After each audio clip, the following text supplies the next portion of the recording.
Pinatalian na nila ng mga poste. Tapos nakakuha na din. Nakahanda na yung ating mixer. Bubuhos na lang kami.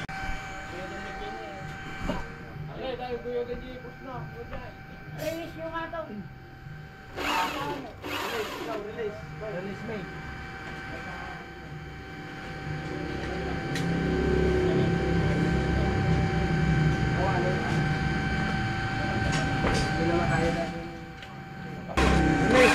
Operator yun. Yan. Oh. Dito ka. Ito alalain mo yan. Pisto yung pa bago release ah. Oo. Wala tayo kasay.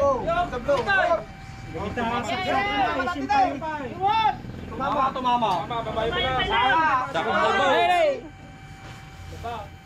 Tumama dyan. Subo. Ada yo aja ti sintro na eh. Kabali man eh. Okay, wah, tatari.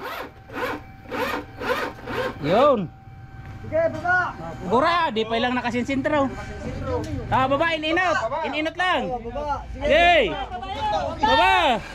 Yun. Galit kita.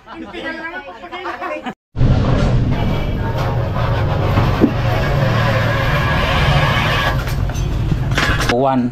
Yan, 6301 mga siret. Yan, dilim. 6301 yan mga siret.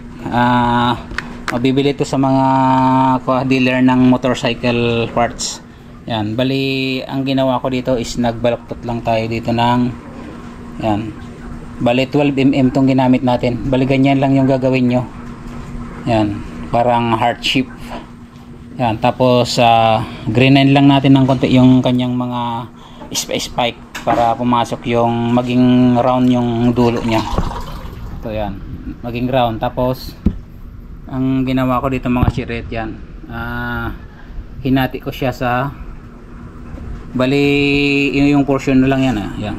Bali nasa ko lang yan, 1/4 yan. Papausli lang kayo ng 1/4 dun sa 12mm, and then pagkatapos is mahitan nyo ng hatiin nyo lang sa gitna pa cross. Yan, ipakita ko sa inyo ito yung video. Okay, let's go.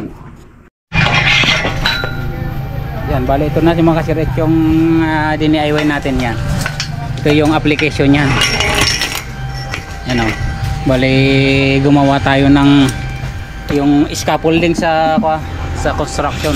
Nilagyan natin ng tex screw sa gitna siya. Dapat ito is nakalibil yan, naka-align, pumunta doon para hindi sasabit yung gulong ng bearing.